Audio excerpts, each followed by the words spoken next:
Howdy, with this video, I want to go over the schedule real quickly, then go over the final exam, make sure you understand what I'm looking for there. I'm doing this video on Tuesday, April 23rd. Hopefully everybody's got an essay number 3 in. That was due last night. If not, get it in quick, so I'm going to start shutting down the Dropbox folders because students like to sneak things in and I can't find them. So, got to kind of make it easier on myself there. All late works due by Thursday. If you have any, send me what you have. This is it. So make sure you get that in. Then the final exam's due next Monday, the 29th. And response number 15 is due as well. Response number 15 is just going to be a review of the course, nothing too horrible there. And I'm about to go to the final exam here in a second. But after that, that's it. You're going to be waiting on me to grade the final exam and get your final grades up there to you. And then, hopefully I get in soon enough for you. If you have any questions, you'll let me know. I'll try and have those done by Thursday the 2nd. I won't guarantee it, but I should be able to do that, actually. Alrighty. So the final exam, I'll be under material for final exam there on the content page. And just make sure you read through the guidelines. It's due 11:59 p.m. on Monday, April 29th. I'm probably going to actually schedule the Dropbox to shut down at that time. Because the constant late stuff is very confusing and can cause some problems. So make sure you get it in. You can submit it in. You can submit it early, and many of you have done that with your essays and your responses. But please don't be late with it. Don't forget about it. You should be completing your exam using your own ideas and quotes from the works we've read this semester. You shouldn't be using AI. Shouldn't be using outside research. If I find you doing that, it's a good way to get a 0 on the final exam, and that's happened a few times before, where people just tried to kind of sneak it in there, then turn it in, pops it up, and I'm like, well, that's it. I don't have to grade the rest of it, right? You weren't following, very explicit directions. So no research other than quotes from the works we've read this semester. No use of AI or anything like that. Make sure you're doing your own work. You're completing the exam for me. I'm your audience. I'm the only person who's ever going to read this, probably, unless you have a friend read it. So don't summarize the works. I've read them all. Don't give back my notes from the discussion board prompts or something. I wrote those, so don't repeat what I've already said. You want to give me your ideas and make sure you're developing your ideas with good examples from works we've read this semester. But don't start to give me plot summary of the works or anything like that. Make sure you follow the 4-paragraph format precisely. I don't have a lot of time to grade these, so I'm looking for a very specific format. And actually works to your advantage too as well. Be sure to quote from the works you support, but you don't need a works citus page. Do not use it more than 3 times and avoid you in the essay. Don't assume I'm seeing the same thing you're seeing in a particular work. When you come down here, you're going to see the format and the prompts. I'm telling you what I want in each paragraph. Make sure you do that. And again, no outside sources other than works we've read this semester.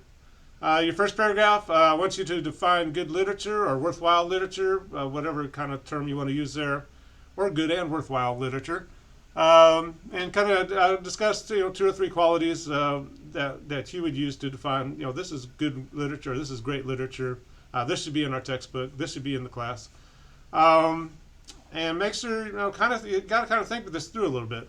You just don't want to say I liked it, so it must be good, right? There's some things we've read that I didn't particularly like, but I know they're good because other people seem to like them for some reason. So you have to respect other people's opinions if they're valid and they can support them. Or if I didn't like it, it must not be any good. There's plenty of good works I don't particularly care for. Same thing with paintings or other art forms. Sometimes I'll look at a painting and just go like, well, okay. Then other ones will be like, wow, that's the greatest thing ever. And so I want to try and figure out what is it exactly about the literature we've read that would qualify as good literature. You should end the first paragraph of the thesis that relates your definition to 2 works we have read this semester. You can do more than 2 works if you want to, but if you do more than 2, it starts to get a little scattered. Plus, I'm going to require you to use Lulu Anew. So it'll probably be Lulu Anew and 2 other works we've read this semester. But that paragraph should be at least 150 words. Your second paragraph should discuss 1 or 2 works, not Lulu Anew, that we have read this semester that matches your definition of good or worthwhile literature. So you're going to use those works to support what you're saying. Make sure you're specific with examples and quote from the works for support. That should be at least 150 words. Third paragraph is going to be the opposite. You're going to discuss 1 or 2 works, but not Lulu Anew, we have read this semester that kind of fall short of your definition. Why weren't these really good or worthwhile given your definition?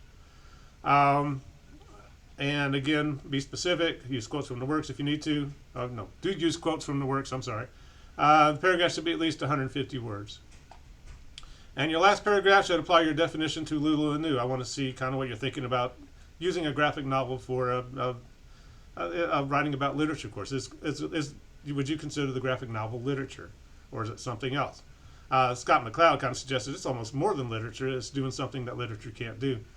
But I kind of want to see there if you want to talk about other genres or other comic books if you know about, if you've read them, that's fine. But make sure you're discussing Lulu and New within the paragraph. That should be at least 150 words. No concluding paragraph for this essay. Pretty much you get done talking about Lulu and New and what you're saying in that fourth paragraph and you're done.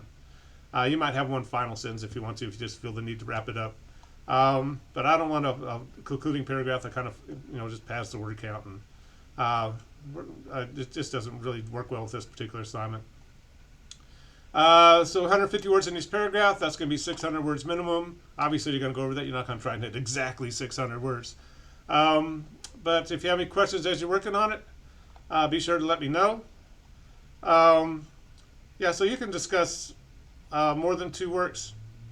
So don't be thrown off there in this first one. It's just kind of up to you. So sometimes students, especially when you talk about the ones they didn't like, they can give a couple of quick examples and show me what they're thinking. But if you have any questions, be sure to let me know.